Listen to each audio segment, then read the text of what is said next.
चीखती हुई घुटनों के बल बैठ गई और सोने के सिक्कों को अपनी मुट्ठियों में भरने लगी। उसकी हंसी पूरे हॉल में गूंज रही थी। वह सिक्कों को हवा में उछाल रही थी और अपने लाल लिबास पर गिरते देख रही थी।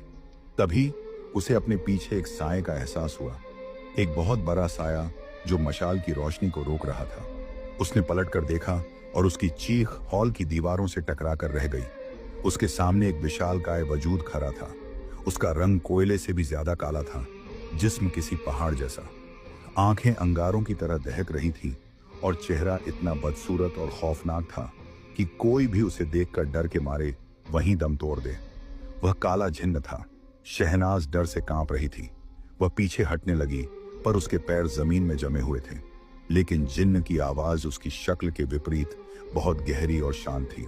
वह बोला, डरो मत शहनाज, मैं तुम्हें नुकसान पहुंचाने नहीं आया हूं। शहनाज हैरान थी कि उसे उसका नाम कैसे पता। जिन्न मुस्कुराया।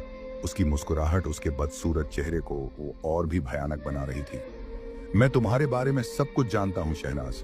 मैं तुम्हें महीनों से नहीं, सालों से देख रहा हूं। जब तुम रात को अपनी खिड़की के पास बैठकर चांद को देखती हो, मैं तुम्हें देखता हूं। जब तुम अपनी गरीबी पर रोती हो, मैं तुम्हें देखता हूं। वह शहनाज की तरफ बढ़ा, जो अब डर के मारे दीवार से सट गई थी। गांव में मैं कई बार तुम्हें देखने आता था, जिन्न ने कहा।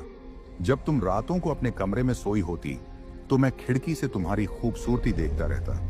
तुम्हारी मासूमियत, तुम्हारे बाल, तुम्हारी आंखें, तुम्हारी खूबसूरती ने मुझे तुम्हारा दीवाना बना दिया है। शहनाज की रूह कांप गई। ये जिन्न उसे छिप छिप कर देखता था। मैं इतना बदसूरत और तन्हा हूं, जिन्न ने उदासी से कहा। मैं यही सोचता था कि काश मैं भी तुम्हारी तरह खूबसूरत और नौजवान होता। मुझे यकीन था कि दौलत की चमक एक दिन तुम्हें मेरे पास खींच लाएगी। ये किताब, शहनाज ने कांपती आवाज में पूछा। ये मैंने ही लिखी थी, जिन्न ने कबूल किया। यह जाल तुम्हारे लिए ही बिछाया था, और देखो, मेरा इंतजार खत्म हुआ। तुम यहां हो, मेरे सामने। किले की तन्हाई में वह जिन्न शहनाज को देख बहुत खुश हुआ। उसे यकीन नहीं हो रहा था कि शहनाज सच में इस किले में आई है। वह अंदर ही अंदर बहुत खुश हो रहा था। जिन्न ने सोने के ढेरों की तरफ इशारा करते हुए कहा, ये सब तुम्हारा हो सकता है। दुनिया की हर दौलत तुम्हारे कर्मों में होगी। शहनाज की आंखों में डर के बावजूद लालच की चमक फिर से लौट आई। लेकिन जिन्न ने अपनी भारी आवाज में कहा, इसकी एक कीमत है।